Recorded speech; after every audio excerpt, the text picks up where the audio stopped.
मैं आपके सामने गौरव मिगलानी। अब हम बात कर रहे हैं माइक्रो इकोनॉमिक्स की थ्योरी ऑफ डिमांड की वीडियो नंबर 4। पहले की 3 वीडियोस हम क्या पढ़ते आए हैं? प्राइस जब जब इंक्रीज होता है क्वांटिटी डिक्रीज होती है, मतलब हम रियलिटी में करते भी यही हैं। अगर किसी चीज का प्रोडक्ट का प्राइस अगर इंक्रीज हो जाता है तो हम उसकी क्वांटिटी कम खरीदते हैं, और अगर प्राइस कम हो जाता है तो हम क्या क्वांटिटी ज्यादा खरीदते हैं। और पिछली 3 वीडियो में हमने यही स्टडी किया है, प्राइस ज्यादा क्वांटिटी कम, प्राइस कम क्वांटिटी ज्यादा। अब इसी रूल को हमने ब्रेक करना है इस टॉपिक के अंदर, मतलब exceptions. Exceptions to the law of demand. Exception का क्या मतलब है? इस रूल को हमने तोड़ना है। क्या, कैसे? प्राइस को इंक्रीज करना है तो क्वांटिटी को भी इंक्रीज करना है, प्राइस को कम करना है तो उसी के साथ साथ हम ये देखेंगे कि प्राइस के कम होने के साथ साथ हमारी क्वांटिटी भी कम हो जाती है। क्योंकि पहले की 3 वीडियोस में तो हम हमेशा यही पढ़ते आए हैं कि प्राइस और क्वांटिटी में एक इनवर्स रिलेशनशिप होता है, price up quantity down, price down quantity up. अब हम क्या पढ़ रहे हैं? प्राइस प्राइस अगर इंक्रीज होता है तो क्वांटिटी भी इंक्रीज, और या प्राइस अगर डिक्रीज होता है तो क्वांटिटी भी हम कम डिमांड करते हैं। तो इसके क्या रीजन है, तो इसको हम कुछ पॉइंट्स से अभी हम देख लेते हैं। पहला है आर्टिकल्स ऑफ डिस्टिंक्शन। कुछ चीजें ऐसी होती हैं जो सोसाइटी में आपका शोहरत बढ़ाती हैं, आपकी सम्मान बढ़ाती है, आपकी इज्जत को बढ़ा देती हैं। कहते हैं कि जिस व्यक्ति के पास जितना ज्यादा मनी होता है उसका इज्जत ज्यादा ही हो जाता है। इसलिए बड़ी सोसाइटी के अंदर रियलिटी में यही होता है कि जैसे एयर कंडीशनर है, डायमंड्स हैं, या लग्जरी आइटम्स है। लग्जरी आइटम्स में मान लो कार का एग्जांपल लेते हैं, तो इन प्रोडक्ट का जब जब प्राइस जितना ज्यादा होता है इनकी डिमांड उतनी ही ज्यादा होती है। मान लो आप मार्केट के अंदर जाते हो एयर कंडीशनर लेने के लिए, एक एयर कंडीशनर है 15,000 का, दूसरा एयर कंडीशनर आपको मिलता है 30,000 का। आप कौन सा लेना पसंद करोगे? 30,000 रुपए वाला लेना पसंद करोगे, क्योंकि आप कभी भी क्वालिटी के साथ कॉम्प्रोमाइज नहीं करोगे। क्योंकि अच्छी क्वालिटी की अच्छी कंपनी का अगर जब आप एयर कंडीशनर खरीदते हो तो उससे आपका सोसाइटी में भी नाम होता है। इसी तरह से ही ये प्रोडक्ट तब खरीदे जाते हैं जब इनके प्राइस ज्यादा होते हैं। मतलब आर्टिकल्स ऑफ डिस्टिंक्शन, मतलब सोशल डिस्टिंक्शन की वो चीजें होती हैं जब इनका प्राइस ज्यादा होता है तो इनकी डिमांड भी ज्यादा ही होती है। डिमांड का मतलब क्वांटिटी ज्यादा होती है। अगर इनके प्राइसेस कम हो जाते हैं तो जनरली हम यही मानकर चलते हैं कि इनकी क्वालिटी अब अच्छी नहीं है, इसकी प्राइस के कम होते ही हम इनकी क्वांटिटी भी कम ही खरीदते हैं। तो यहां पर हमारा रूल ब्रेक हो जाता है, और इसी रूल के साथ हमको पता चलता है कि जब ये प्राइस बढ़ते हैं तो क्वांटिटी ज्यादा, प्राइस कम होंगे तो क्वांटिटी कम। और हालांकि हम पीछे क्या पढ़ते आ रहे हैं? ये पढ़ते आ रहे हैं। अब बात करते हैं गिफिन गुड्स की। गिफिन गुड्स का मतलब होता है इंफीरियर गुड्स। इंफीरियर गुड्स मतलब मान लीजिए आप पहले से ही कुछ घटिया क्वालिटी की चीजें खरीदते हैं। मान लो कोई मजबूरी है, हम घटिया क्वालिटी की चीज खरीदते हैं। वो चीज मान लो आज हमको 20 रुपए किलो के हिसाब से मिल रही है, अब वो प्रोडक्ट का रेट कम होकर मान लो 5 रुपए पर किलो रह जाता है, तो डेफिनेटली हमको ये लगेगा कि उस प्रोडक्ट की क्वालिटी अब पहले से भी ज्यादा घटिया हो गई है, तो उस प्रोडक्ट को अब हम खरीदना पसंद नहीं करेंगे।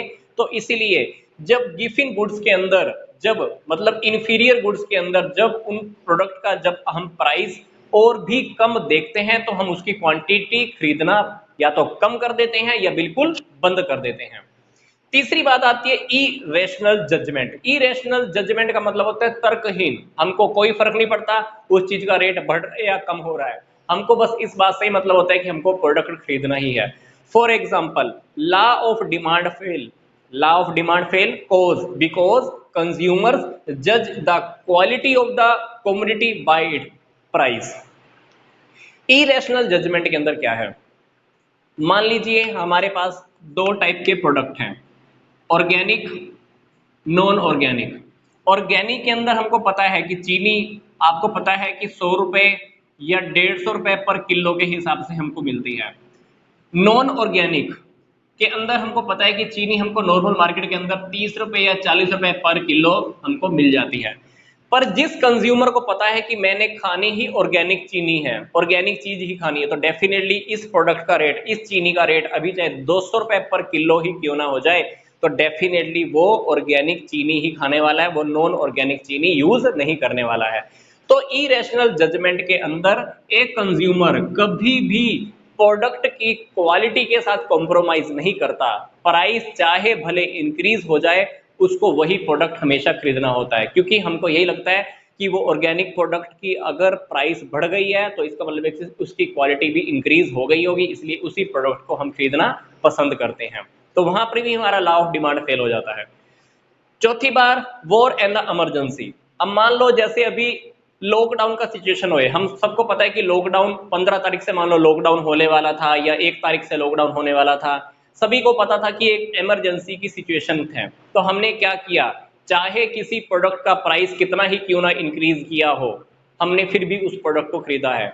गेहूं का रेट, दवाइयों का रेट, ट्रांसपोर्टेशन का खर्चा चाहे कितना भी ज्यादा इंक्रीज हुआ हो, हमने उन चीजों की डिमांड भी ज्यादा ही की है। हालांकि हमने क्या पढ़ा कि प्राइस के ज्यादा होने से क्या होती है, डिमांड कम होती है।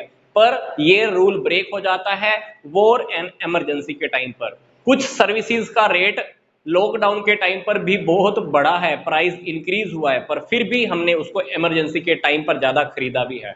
तो वहां पर भी हमारा थ्योरी ऑफ डिमांड के अंदर जो हमारा प्राइस और क्वांटिटी का इनवर्स रिलेशनशिप का जो रूल था, वो यहां पर भी हमारा ब्रेक हो जाता है। फिर आता है नेसेसिटीज ऑफ लाइफ। कुछ चीजें ऐसी होती हैं कुछ जो जीवन को चलाने के लिए बहुत जरूरी होती है, हमको कोई फर्क नहीं पड़ता उसका कितना रेट चल रहा है, हम फिर भी उसको खरीदते हैं। लॉकडाउन के टाइम पे भी यही हुआ है। जो जीवन यापन को, डेली रूटीन को, घर में काम आने वाली चीजें थी, हमको चाहे उसका कितना भी प्राइस क्यों ना मिला हो, हमने फिर भी उसको खरीदा है। भले ही उसका रेट ज्यादा हो गया हो, हमने फिर भी उसको परचेज किया ही है। तो यहां पर भी आके हमारा प्राइस और क्वांटिटी का ये वाला जो रूल था यहां पर ब्रेक हो जाता है, क्योंकि प्राइस भी बढ़ा था और हमने क्वांटिटी को भी परचेज ज्यादा किया ही है। फिर छठी बात है हैबिचुअल गुड्स। कुछ चीजें ऐसी होती हैं जो हमारी आदत से संबंधित होती हैं। फॉर एग्जांपल दिल्ली की मैं बात करता हूं। दिल्ली के अंदर जितनी भी ड्रिंक्स कौन सी, शराब कह लो आप, इनकी टैक्स के ऊपर सुनने में आया था कि गवर्नमेंट ने 70% टैक्स इंक्रीज कर दिया है। पर फिर भी जो भी लोग ड्रिंक करते हैं उन्होंने फिर भी उस ड्रिंक को परचेज तो किया ही है, भले ही उसका प्राइस ज्यादा ही क्यों ना हो गया हो। इसी तरह से मैं इसी टॉपिक में ये कहना चाहता हूं कि जो चीजें हमारी हैबिट से संबंधित होती हैं, हैबिट की वजह से होती हैं, और हमारी जब उनको यूज करने की बार बार हैबिट होती है, उस चीज का प्राइस चाहे कितना ही क्यों बढ़ क्यों ना जाए, हम उस चीज को खरीदना पसंद करते हैं। मतलब यहां पर भी प्राइस चाहे कितना भी इंक्रीज हो जाए, क्वांटिटी भी हमारी इंक्रीज रहती है, क्वांटिटी के ऊपर कोई फर्क नहीं आता है, या तो क्वांटिटी मेंटेन रहती है या क्वांटिटी इंक्रीज हो जाती है। तो यहां पर भी आकर हमारा लॉ ऑफ डिमांड फेल हो जाता है। तो आई होप आपको ये 4th वीडियो समझ में आ गया होगा। तो यहां तक का वीडियो देखने के लिए आप सबका बहुत बहुत धन्यवाद।